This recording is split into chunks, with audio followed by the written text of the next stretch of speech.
Bonjour à toutes et à tous. Je suis Pascal Lotaz, du département d'études littéraires, et aujourd'hui, je m'entretiens avec le Dr Manuel J. Ramos, professeur associé au département d'anthropologie de l'Institut universitaire de Lisbonne, où il travaille depuis des décennies sur les questions de colonialisme européen et de pouvoir dans les relations internationales. Bienvenue, Manuel. Ravi de vous rencontrer et je suis très heureux d'être ici. Merci beaucoup d'être venu en ligne. Vous avez pris contact parce que vous avez mené des recherches sur la longue durée du colonialisme européen. Et j'ai récemment compris à quel point il est important que nous continuions à parler de l'impact actuel de l'héritage colonial de l'Europe. Parce que les Européens pensent « Oh, tout cela est fini depuis longtemps. Nous ne sommes plus coloniaux. » Eh bien, pourriez-vous en dire un peu plus à ce sujet?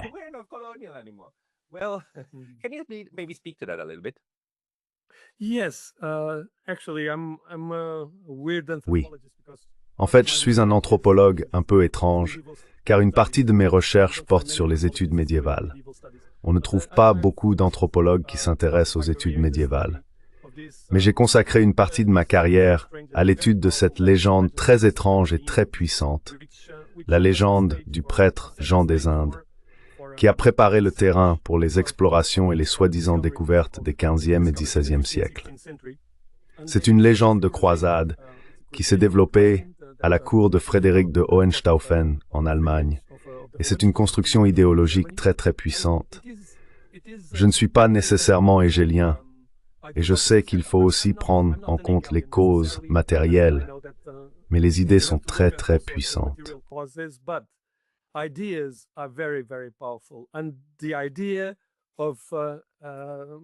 Et l'idée, ou plutôt la reprise de l'idée alexandrine d'unir l'Orient et l'Occident sous un seul royaume ou un seul empereur, s'est véritablement infiltrée dans cette légende.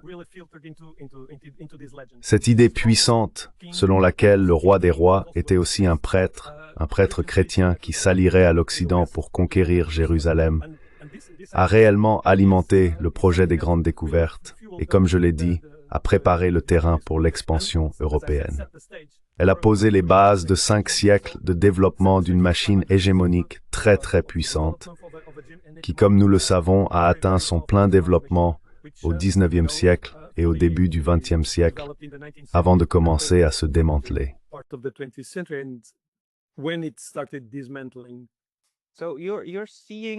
Donc, vous dites que même les tentatives actuelles de l'Europe occidentale pour dominer le monde en général, en particulier ce que nous appelons le Moyen-Orient ou l'Asie occidentale, sont encore des prolongements des croisades. Est-ce que...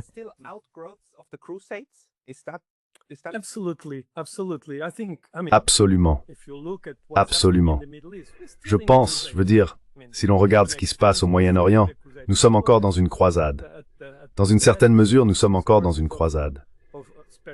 Si l'on observe la rhétorique, les discours, en particulier aux États-Unis, de ce qu'on appelle le sionisme chrétien, c'est incroyable. Je veux dire, c'est stupéfiant qu'au XXIe siècle, nous soyons encore à ce point submergés par ce discours chrétien de croisade, millénariste et apocalyptique, qui est toujours bien vivant aujourd'hui.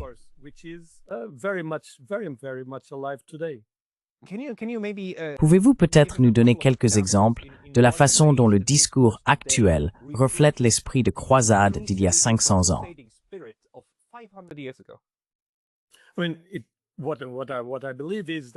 Ce que je veux dire, c'est que, comme je l'ai dit, toutes les composantes, tout le discours et tout le cadre de compréhension du monde, la compréhension de la place de l'Europe dans le monde, ont été élaborés au Moyen Âge et se sont épanouis dans les siècles qui ont suivi.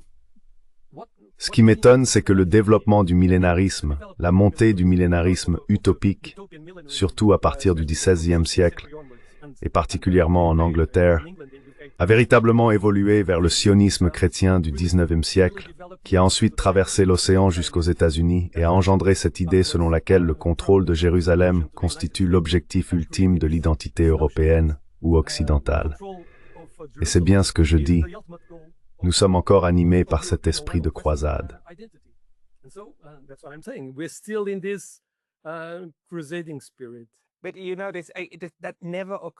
Tu sais, je n'y avais jamais pensé, parce que le discours sur le sionisme est tellement centré sur le judaïsme.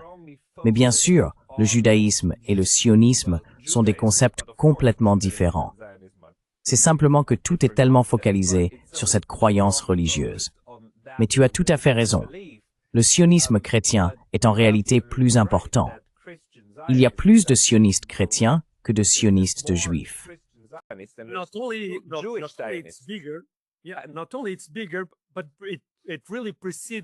Non seulement c'est plus ancien, mais cela précède en réalité le sionisme juif en tant qu'idéologie politique de plus d'un siècle. Au XVIIe et XVIIIe siècle, c'est à ce moment-là que le sionisme chrétien commence à se développer au Royaume-Uni et il prend véritablement forme à partir des années 1830. Puis, comme je l'ai dit, il se diffuse aux États-Unis. J'ai trouvé cela très intéressant, très récemment en fait. Presbyterianisme confère beaucoup de j'ai été juriste et j'ai été absolument stupéfait de découvrir que le sionisme n'est pas une Theobald Mlerske Foins. Zionism was not Theodor Herzl's first plan. His first plan was to convert Austrian. Son premier projet était de convertir les Juifs autrichiens et allemands au catholicisme. Il a même parlé à l'envoyé du pape à Vienne, mais il a été éconduit. Ainsi, le sionisme est devenu un plan de secours pour Theodor Herzl, ce qui est remarquable. Je pense qu'il faut vraiment comprendre que le sionisme est quelque chose qui s'est développé en Europe et aux États-Unis et qu'il précède en réalité le sionisme juif. Et il y a bien plus, beaucoup plus, de sionistes chrétiens que de sionistes juifs, bien sûr.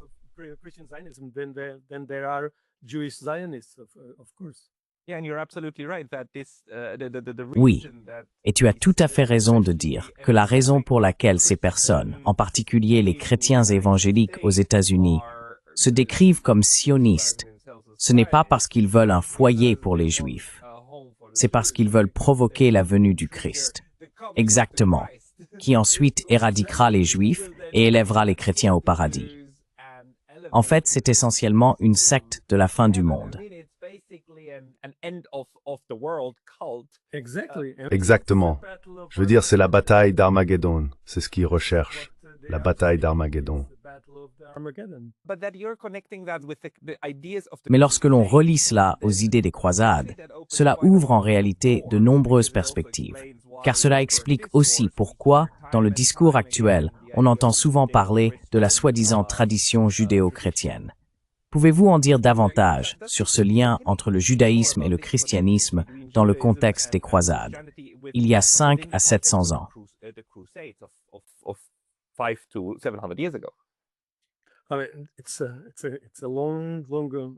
Je veux dire, c'est une très longue histoire. Mais bien sûr, il est très intéressant que cette lettre, la lettre du professeur John, ou la soi-disant lettre du professeur John, soit en réalité un faux. On pourrait appeler cela un faux drapeau. Pouvez-vous nous dire de quoi il s'agit? En fait, je ne la connais pas. D'accord. Cette lettre est apparue dans le... Eh bien, elle a très probablement été forgée par un évêque à la cour des Hohenstaufen, comme... Peut-être que j'utilise le terme faux drapeau de manière anachronique, mais comme un moyen d'inciter à la troisième croisade.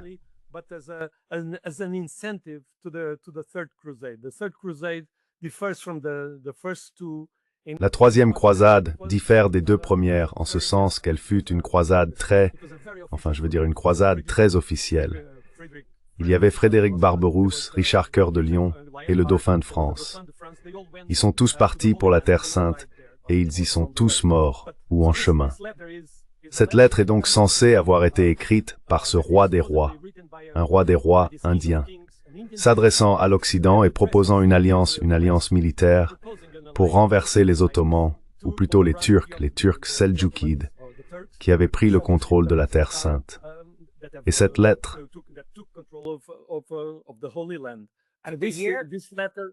Lenné et Gethcox. Non, c'est le XIIe siècle, le milieu du XIIe siècle. Désolé, nous parlons des années 1040. 1740, 1050, la lettre, cette fausse lettre de Jean II. Et cette lettre est devenue un incroyable best-seller.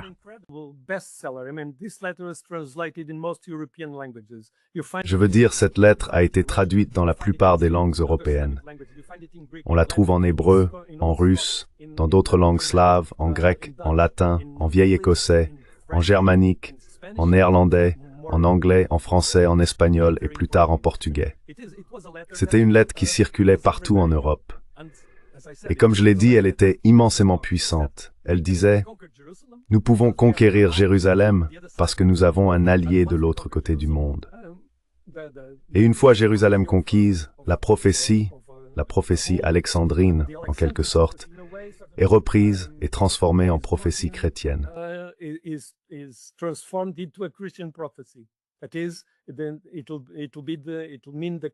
C'est-à-dire que cela signifiera la venue du Seigneur dans les derniers jours.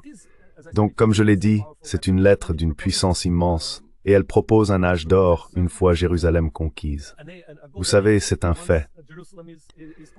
Et c'est le début, cette lettre, à cause de ce qui s'est passé lors de la troisième croisade. Il y eut une accalmie, un moment de calme, mais immédiatement après, ou pas immédiatement, peut-être 30 ou 40 ans après la troisième croisade, le pape commence à envoyer des émissaires, des voyageurs vers l'Orient, à la recherche du prêtre Jean. Nous avons donc le début d'un corpus littéraire immensément riche, de récits de voyages d'Occidentaux, d'Européens, voyageant en Inde, voyageant en Chine, rendant visite aux Mongols.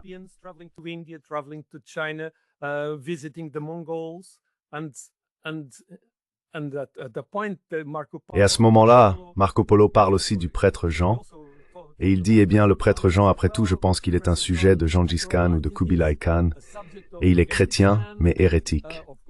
Donc je pense qu'il y a en réalité des chrétiens, de meilleurs chrétiens, en Afrique orientale, et il parlait probablement des Éthiopiens. À partir du XIVe siècle, le prêtre Jean indien devient donc un prêtre Jean éthiopien, car l'Éthiopie était considérée comme la troisième Inde. On pensait que la corne de l'Afrique dans la vision européenne était voisine de l'Inde. Ainsi, le prêtre Jean devient éthiopien, d'où l'obsession des Portugais à voyager tout autour et à l'intérieur de l'Afrique à la recherche du prêtre Jean.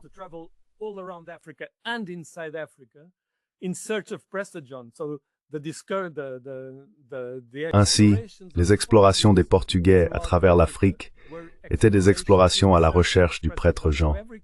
Chaque contact qu'ils avaient avec les Wolofs, avec le Congo, était perçu comme impliquant des rois sujets du prêtre Jean, car le prêtre Jean était comparé à Jésus.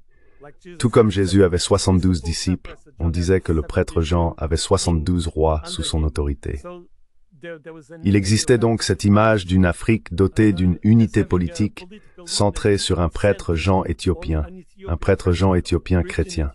Et c'était là l'un des grands objectifs des Portugais, atteindre l'océan Indien, atteindre l'Inde et tenter de conquérir et de contrôler la mer Rouge. C'était donc vital pour eux. Désolé.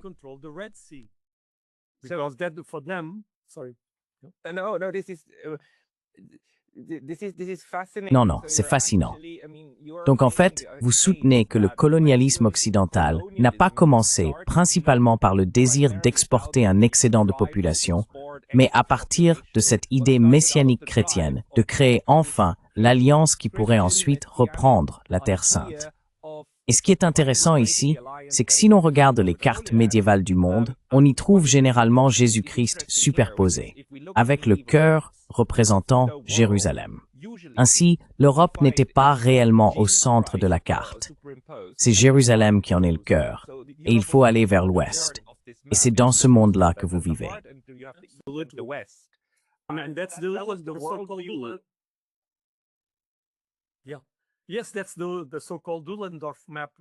Oui, c'est la soi-disant carte d'Uhlendorf qui a disparu.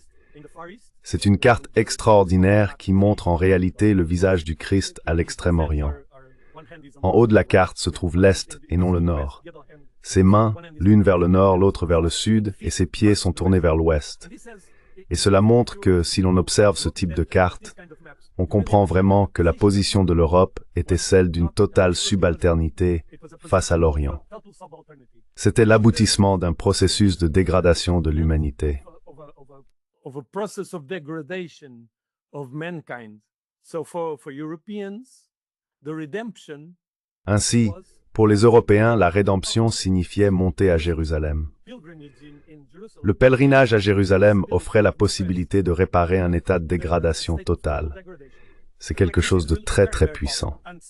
Et donc les croisades sont une ramification de ce mouvement de rédemption. Il y a un élément que je trouve très important. L'Europe est en bas, mais l'Afrique est aussi en bas. La différence, c'est que l'Europe se trouve du bon côté du Christ, et l'Afrique du côté gauche du Christ. La gauche est toujours mauvaise, la droite est toujours juste. Exactement. Et c'est pourquoi on trouve l'Afrique totalement, complètement peuplée de créatures monstrueuses et perçue, d'une certaine manière, comme une terre du diable. And seen as a land of the devil, in a way. And which, of course, you have to also consider that this... Et bien sûr, il faut aussi prendre en compte que cette image du monde, une image tripartite du monde au Moyen-Âge, est une interprétation des descendants de Noé. Autrement dit, les trois fils de Noé ont peuplé les trois régions du monde. Les fils de Cham sont les Africains, qui sont tourmentés, maudits par Dieu. Voilà donc la conception. Quand nous en parlons, nous évoquons une vision judéo-chrétienne du monde, où l'on trouve les Sémites, les Japhétites, ou Européens, et les Chamites. Et ce qui est intéressant dans cette conceptualisation en évolution, c'est qu'à un moment donné, on trouve un prêtre éthiopien, Jean. At a point, you have an Ethiopian Prester John. Pouvez-vous me dire son titre? Prêtre Jean. Prêtre Jean. Prêtre, d'accord, prêtre Jean. Presbyter, because he was... Parce qu'il était roi, mais il était aussi presbytre, également prêtre. He was also a priest. D'accord, d'accord. Et le fait est qu'à l'origine, c'était le plus bas venant de l'Est, ou plutôt, on croyait que l'Éthiopie se trouvait à l'Est, donc depuis la tête, n'est-ce pas? Ainsi, d'en haut vient une offre d'alliance afin de s'élever vers le cœur. Exactly, because Ethiopia, or because... Exactement, car l'Éthiopie, ou le Gihon, ou le Nil, était identifié au Gihon, l'un des 4 fleuves qui coulaient du paradis. Ainsi, cette partie de l'Afrique, la corne de l'Afrique, était perçue comme totalement différente du reste du continent, en partie parce qu'elle était considérée comme plus récente. Elle se trouvait près de l'Inde, et c'était l'endroit où prenait sa source le Nil. Et le prêtre Jean, le roi éthiopien, contrôlait les eaux du Nil. The Ethiopian king controlled the waters of the river Nile. D'accord, d'accord. Bon donc, dans cette vision du monde de l'Europe médiévale, cela a parfaitement du sens, surtout si l'on considère que l'Europe médiévale était un endroit très très sombre, froid et rude. Et cela ensuite nourrit tout un élan, depuis les années 1550, pour essentiellement retrouver cet homme, et enfin sceller cette alliance. Et puis en même temps, ils ont lancé la troisième croisade. Et ces croisades étaient toujours des entreprises extrêmement brutales, dont l'objectif était toujours de prendre Jérusalem. Exactly. What is amazing? Exactement. Ce qui est fascinant, c'est qu'un amiral portugais, nous avons donc Vasco de Gama partant pour l'Inde, et ensuite il y a cet amiral très animé d'un esprit de croisade, Afonso de Albuquerque, qui devint également vice-roi des Indes portugaises. Il appartenait au camp des millénaristes à la cour portugaise. Autrement dit, la cour du roi Manuel oscillait, pourrait-on dire, entre les mondialistes et les réalistes de l'époque. Vasco de Gama était un réaliste. Lorsqu'il atteignit l'Inde, il comprit « Nous ne pouvons pas contrôler ce monde immense. Nous pouvons contrôler des points, des ports, et nous contrôlons la mer. Et donc, en somme, nous taxerons, et nous contrôlerons le commerce de l'océan Indien. »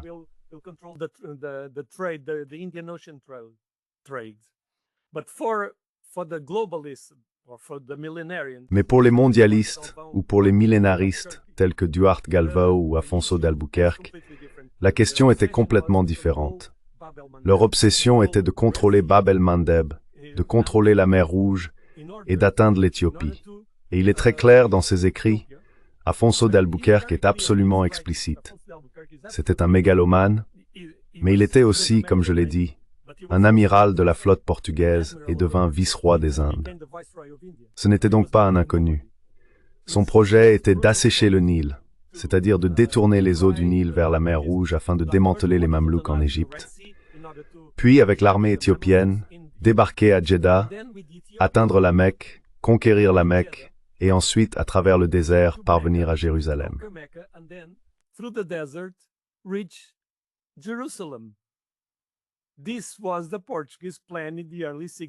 C'était le plan portugais au début du XVIe siècle.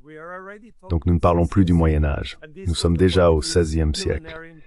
Et c'était le plan millénariste portugais pour conquérir Jérusalem. Ce qui a eu un effet très intéressant sur les Éthiopiens. Car à la fin du XIXe siècle, on trouve des rois, comme Théodore en Éthiopie, qui écrivaient encore à la reine Victoria pour lui proposer une alliance afin de conquérir Jérusalem. Donc, comme je le dis, c'est une idée très puissante et elle nous accompagne, nous Européens, depuis très très longtemps. Nous avons oublié la légende, mais les concepts et le cadre sont toujours là. Vous voyez enfin, merci.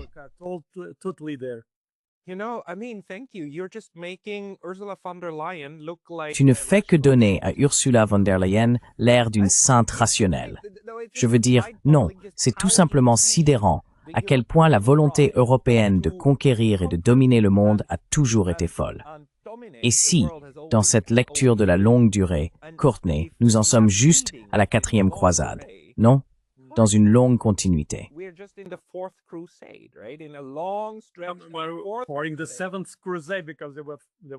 Ou lors de la 7e croisade, parce qu'il y a eu 5 croisades, je suis probablement dans la 7e, la 8e croisade.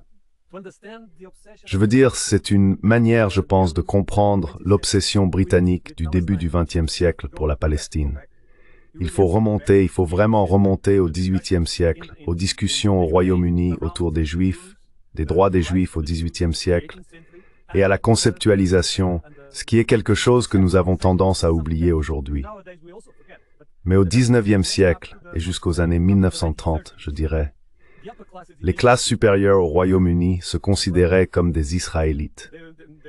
Elles avaient cette conception selon laquelle les véritables Israélites étaient les Britanniques, les Anglo-Saxons, que le roi descendait de la lignée de David.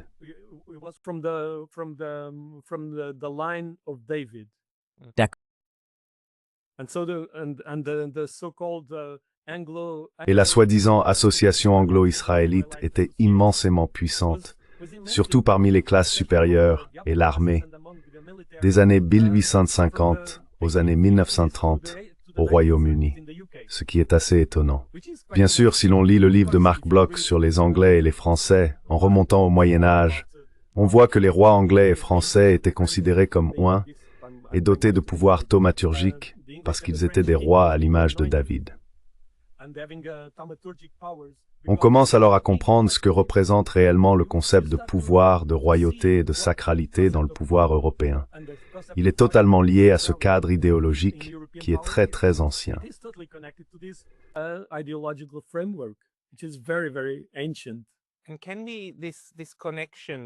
Et pourrait-il y avoir un lien entre, vous savez, la croyance médiévale en la nécessité de conquérir Jérusalem et la prophétie divine de cette conquête, puis cette trajectoire de 300 ans menant à ce qui deviendra plus tard le sionisme.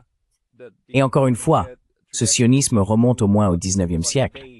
Mais pouvons-nous prouver la transmission du flambeau des croisés aux sionistes? Est-ce quelque chose que nous pouvons démontrer?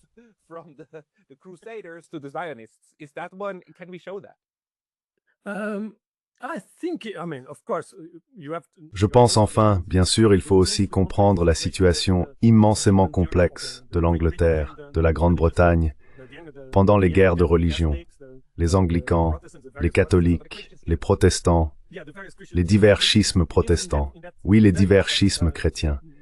Et c'est dans ce débat très complexe que le millénarisme apparaît. Les millénaristes du XVIIIe siècle au Royaume-Uni émergent vraiment de ce mélange, de cette soupe de débat. Et le millénarisme a été, comme je l'ai dit, le corps dont est issu le sionisme chrétien.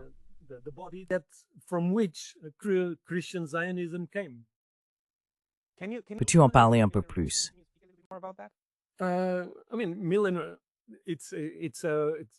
Je veux dire, c'est une idée bien sûr, celle de faire advenir le millénaire, de créer une société parfaite, une république rationnelle. Ainsi, d'une certaine manière, le millénarisme au Royaume-Uni est étroitement lié à l'illuminisme. Ce n'est pas très différent en réalité. Regardez des figures comme Francis Bacon, qui a écrit « la Nouvelle Atlantide ». C'est une vision illuministe, rationaliste, mais aussi millénariste, cherchant à créer une utopie qui donne vie à ses idées religieuses. Vous voyez?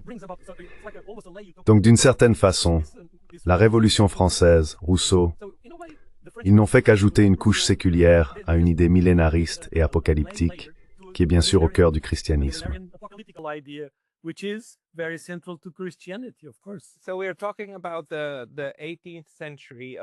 Donc, nous parlons du XVIIIe siècle, de l'époque de la Renaissance, de l'idée d'illumination, comme vous l'avez dit, de rationalité, de science, des facultés de l'esprit prenant le dessus et sortant l'Europe des âges sombres, de la croyance irrationnelle pour l'amener vers l'ère scientifique moderne. Et vous dites que même cela a été fortement inspiré par l'idée d'atteindre une utopie chrétienne. Et je ne sais pas, je ne connais pas bien le millénarisme. Enfin, pouvez-vous m'en dire plus?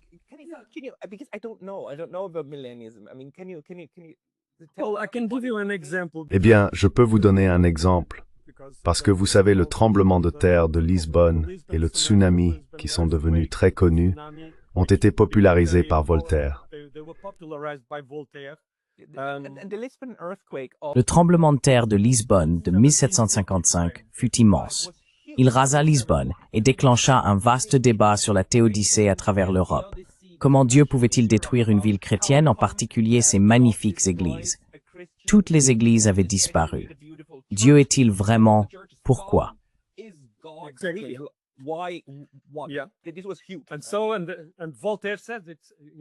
C'était énorme. Et donc Voltaire dit, vous savez qu'il est contre cela, et il propose une explication rationnelle et naturelle. Ce qui est intéressant, c'est qu'ici à Lisbonne, on dit que nous avons eu 2 tremblements de terre. Nous avons eu le tremblement de terre naturel, et ensuite nous avons eu un tremblement de terre humain. Et oui, le second tremblement de terre, c'était le marquis de Pombal, qui était le premier ministre du roi à l'époque. Comme Lisbonne avait été en partie rasée, il a rasé ce qui ne l'était pas encore, afin de créer une Lisbonne utopique et millénariste. Une Lisbonne rationnelle et ordonnée. Avant le tremblement de terre et avant de devenir Premier ministre, il avait été ambassadeur du Portugal en Grande-Bretagne et il avait été profondément influencé par les millénaristes britanniques. Il a donc mis en pratique le millénarisme britannique à Lisbonne en rasant ce qui avait déjà été rasé pour créer une ville parfaite et rationnelle. C'est, je veux dire, un résultat très intéressant, une matérialisation de ces idées.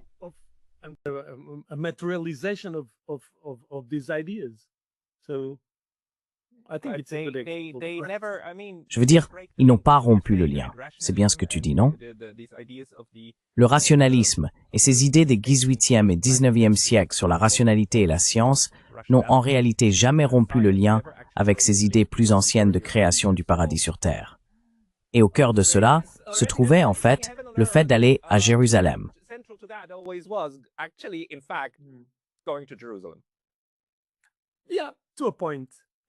Oui, jusqu'à un certain point. Jusqu'à un certain point.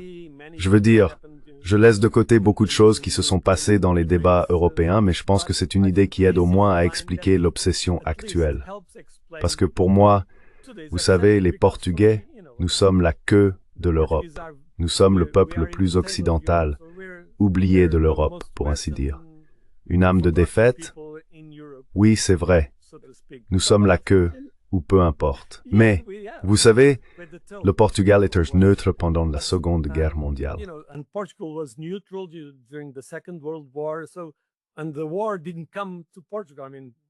Et la guerre n'est pas arrivée au Portugal, sauf sous la forme d'espions et de relations ambiguës avec l'Allemagne, l'Espagne et le Royaume-Uni.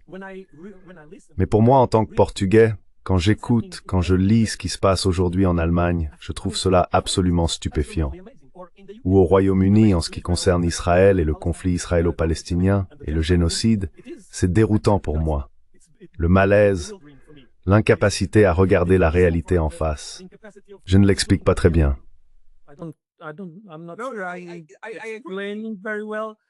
Je suis d'accord avec toi, car pour moi, il ne s'agit pas seulement de politique ou d'idéologie, mais de la manière dont les gens appréhendent la culpabilité et l'histoire.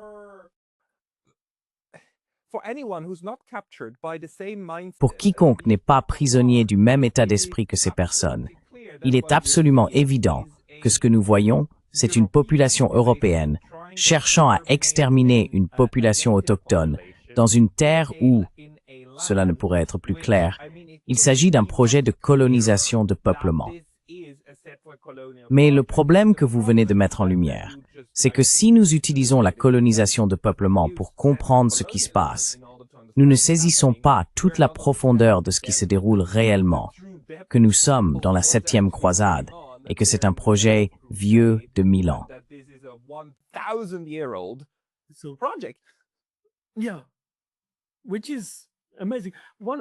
Oui, c'est incroyable. Eh bien, il y a un élément, on a aussi tendance à l'oublier, tu sais, l'étymologie des mots, l'histoire des significations. Mais quand on parle des découvertes, tu sais, on utilise le mot, le verbe découvrir. Je découvre ceci, tu découvres cela. Qu'est-ce que cela veut dire, découvrir? Le mot portugais est descobrimento, qui est essentiellement le même que discover. Découvrir, c'est dévoiler, ôter le couvercle, parce que le monde est recouvert par les ténèbres. Et les Portugais et les Espagnols étaient en mission, conçus par le pape, pour dévoiler le monde, c'est-à-dire projeter la lumière du Christ partout où il y avait de la sauvagerie.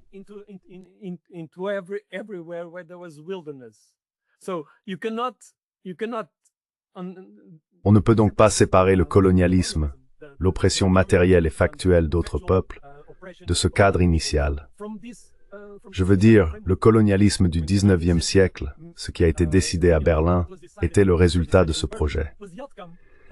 Je comprends donc qu'il faut aussi être matérialiste et que le matérialisme a sa place dans l'explication historique. Mais il ne faut pas commencer par là. Je pense que le grand problème, c'est que nous sommes binaristes. C'est-à-dire que c'est le problème du christianisme occidental, le binarisme. Nous avons soit ou, ceci ou cela, le bien ou le mal, la lumière ou les ténèbres. Exactement. Dans ce cas, ce que je veux dire, c'est que l'on peut avoir un aigle et un Marx, et qu'ils ne sont peut-être pas si différents. Autrement dit, pour comprendre l'histoire, on ne peut pas simplement dire « oui, oublions le matérialisme car l'histoire est mue par les idées » ou « oublions les idées car l'histoire est mue par les relations de travail, par les relations de production ». C'est les deux. Il est vrai que je m'intéresse davantage à la transformation des idées qu'à celle des moyens de production, mais les deux vont de pair. Ainsi, si l'on oublie le pouvoir des idées dans le développement du capitalisme, de l'impérialisme et du colonialisme, on ne comprend pas la raison du colonialisme.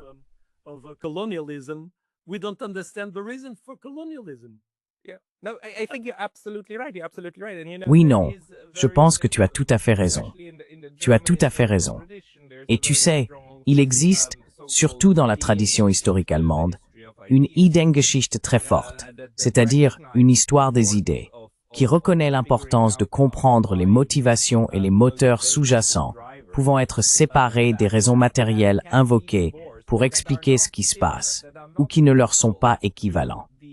Donc, si nous essayons de comprendre le colonialisme uniquement comme le résultat, disons, d'un excédent de population et du besoin de se disperser et d'apporter de la richesse au continent, nous risquons de passer complètement à côté de ce point précis.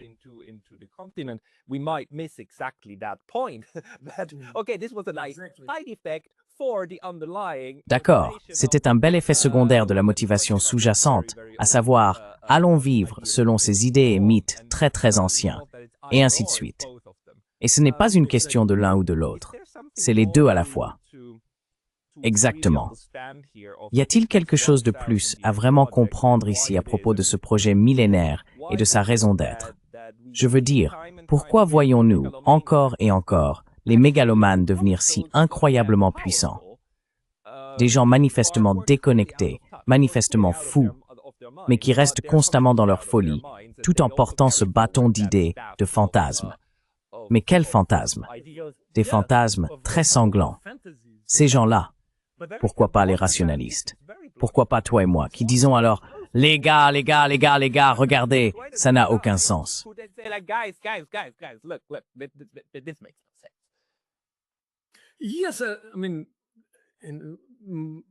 Oui, je veux dire, je pense, comme je l'ai mentionné, que j'ai publié cet article dans Mediapart, et les réactions ont été mitigées.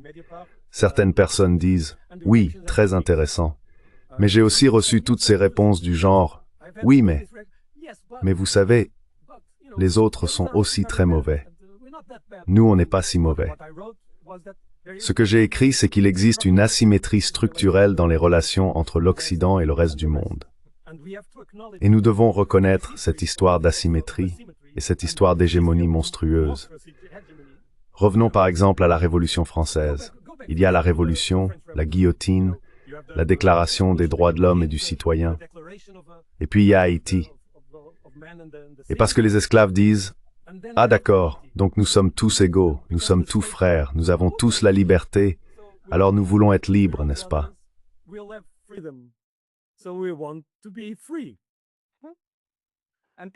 Cela ne s'est pas très bien passé. La première révolte d'esclaves réussit, qui a réellement réussi à déjouer les Français.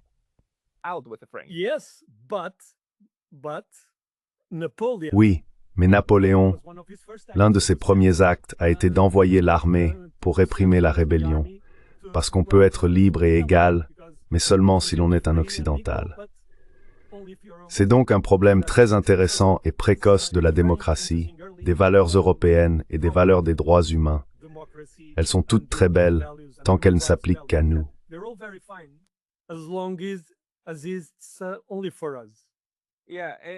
Oui, et ce thème se répète sans cesse. Lorsque les Européens proclament des valeurs universelles, on découvre que cet universel ne s'applique qu'aux Européens blancs. Exactement. Et c'est pour cela que j'ai publié cet article, parce que nous devons nous regarder dans le miroir de l'histoire, qu'il s'agisse des générations précédentes, de l'histoire récente ou de l'histoire un peu plus ancienne. Nous devons être conscients de ce que nous sommes et de ce que nous avons été, afin de comprendre comment les gens en dehors de l'Europe nous perçoivent. Ils ne nous voient pas comme des personnes très généreuses, sympathiques ou bienveillantes, et c'est là le problème.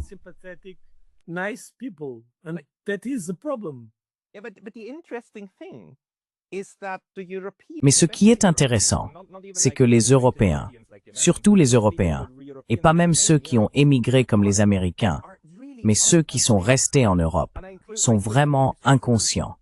Et j'inclus ma Suisse natale. Ils ne se rendent pas compte à quel point cette histoire était grotesque et comment elle continue de façonner la manière dont quiconque, en Afrique, en Asie ou en Amérique du Sud, perçoit les Européens. L'ampleur même de l'ignorance quant à ce que cela provoque est assez stupéfiante, n'est-ce pas?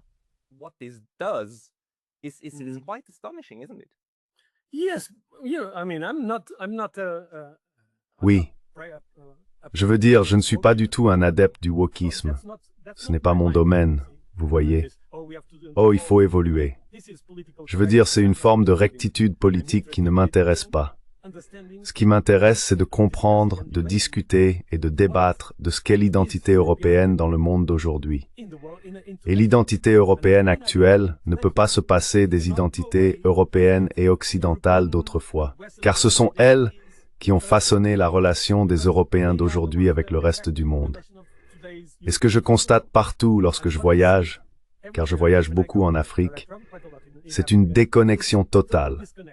Une déconnexion totale entre les Européens ou les Occidentaux et les Africains. Parce que nous, vous savez, nous croyons encore que nous sommes des missionnaires, que nous prêchons le développement, que nous prêchons la bonté partout dans le monde. Et nous ne voyons pas, ou beaucoup ne voient pas, que cette posture n'est pas crédible aux yeux des Africains. Je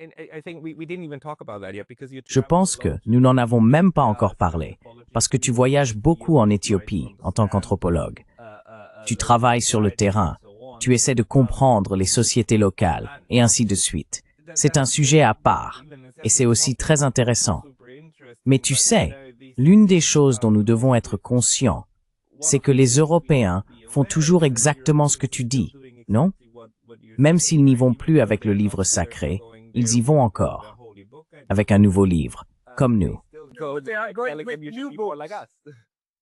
Yes, but then they're going with new books, you know, as a researcher. I Oui, know very well mais ensuite, ils se tournent vers de nouveaux ouvrages. you can only, En tant que chercheur, je sais très bien qu'aujourd'hui, il est plus probable d'obtenir l'approbation de ces projets et des financements si l'on se concentre sur les droits des homosexuels, les droits des femmes ou les droits LGBT. Parce que dans les études africaines, c'est là que va l'argent pour faire de la recherche. Il y a un agenda politique, bien sûr, qui vise à faire en sorte que les Africains nous ressemblent davantage.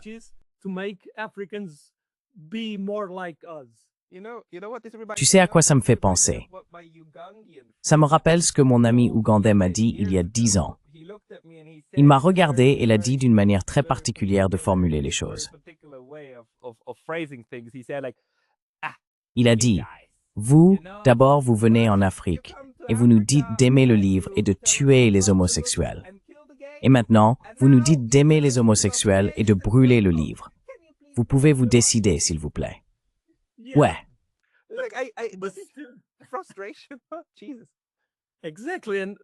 Frustration. Jésus-Christ. Exactement. Et nous ne voyons pas le ridicule de notre position. C'est bien là le problème. Tu vois, c'est ça le problème. J'étais là, c'était il y a 2 ans, je crois. Oui, il y avait l'envoyée spéciale de l'Union européenne pour la Corne de l'Afrique. Elle est venue, elle est allemande, et elle est venue à Lisbonne. Elle voulait contacter des universitaires intéressés par la Corne de l'Afrique. J'étais là avec quelques collègues lors d'une réunion. Et elle était... Enfin, je sais que quand on est allemand et qu'on parle anglais, on a tendance, surtout si on maîtrise pas trop la langue, à utiliser un peu trop l'impératif. Donc elle était un peu... Enfin, peut-être que je plaisante à moitié, mais bref, elle a dit qu'elle était allée en Somalie, qu'elle était allée au Soudan. Elle n'était pas allée en Éthiopie, parce qu'à ce moment-là, les Européens étaient carrément fiers.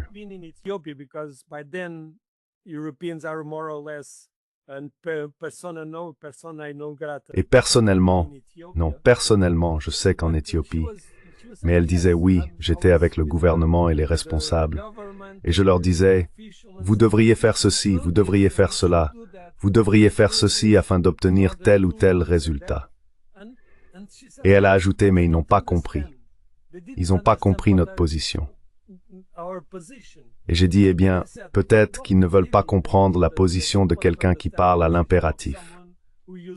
Peut-être qu'ils comprendront mieux la position d'un envoyé spécial de l'Union européenne pour la Corne de l'Afrique lorsqu'il y aura un envoyé spécial de la Corne de l'Afrique auprès de l'Union européenne, expliquant les problèmes des Basques, ou des Catalans, ou des Belges, les Flamands et les Wallons, et ainsi de suite. Oui, quand les Africains commenceront à dire « oui, peut-être que vous devriez faire ceci et vous devriez faire cela », alors il y aura un échange plus égal et reçu, et vous pourrez avoir un véritable débat.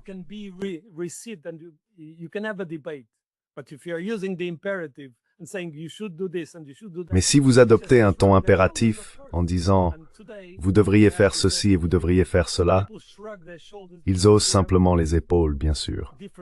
Et aujourd'hui en Afrique, les gens haussent les épaules parce qu'ils ont d'autres partenaires. Ils ont les Chinois, les Turcs, les Arabes, les Brésiliens. Ils disposent d'un tout nouveau monde de partenariats possibles. Et les Européens n'ont aujourd'hui aucun moyen intellectuel de comprendre qu'ils ne sont plus importants. Ce qui est vraiment triste, car les Européens pensent encore qu'ils comptent en Afrique, mais ce n'est pas le cas. En général, ce n'est pas le cas, et ils ne veulent pas l'admettre. Donc cela, désolé.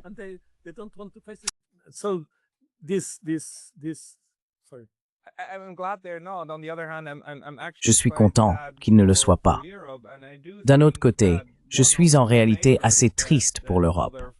Et je pense que un des services que, par exemple, l'Afrique pourrait nous rendre serait d'envoyer un envoyé spécial représentant l'ensemble du continent pour venir nous parler et nous donner son analyse de ce que les Européens devraient faire afin de nous aider à enfin nous comprendre nous-mêmes. Parce qu'il semble que nous soyons intérieurement totalement incapables de le faire, même si nous avons ces discours, n'est-ce pas? Mais ils ne remontent jamais à la surface. Jamais, jamais, jamais. Exactement. Ils émergent à peine. Exactly. Exactly, and I think there's Exactement. Et je pense qu'aujourd'hui, l'Afrique est un continent jeune. C'est-à-dire que c'est le continent le plus jeune du monde. La population y est très jeune. La population et les pays ont un potentiel de développement presque sans égal dans le monde actuel. On peut donc dire que l'Afrique est le continent de l'avenir, le continent du XXe siècle. Le développement est tragique. Je veux dire, je connais l'Éthiopie depuis 25 ans et j'ai vu les ravages du développement. Je le sais. Mais il est là. Et il ne va pas s'arrêter simplement parce que nous sommes nostalgiques des jolis villages africains et des braves gens à cheval, à dos de mule ou autres.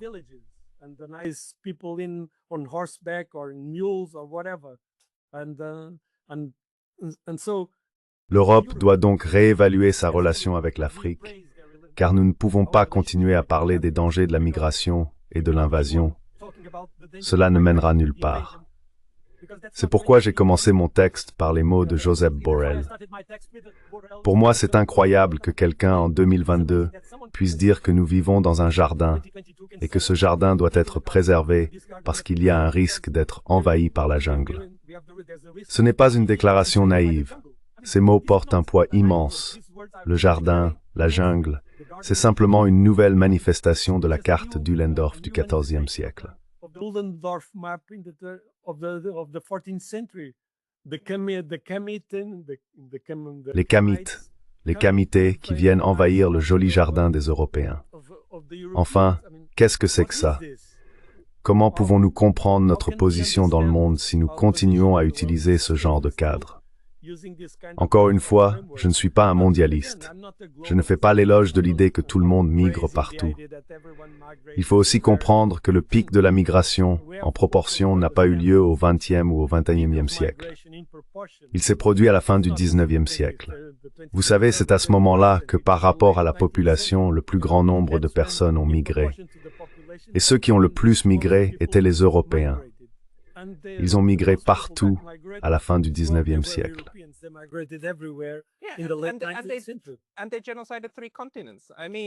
Et ils ont commis un génocide sur 3 continents.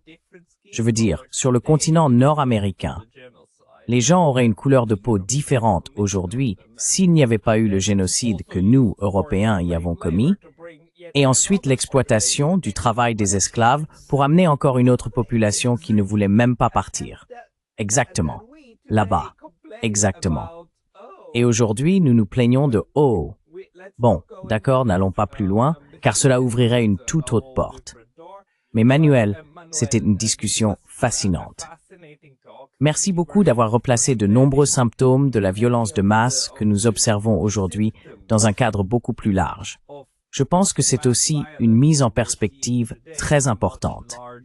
Les personnes qui souhaitent lire davantage de vos travaux ou de vos analyses, où devraient-elles aller?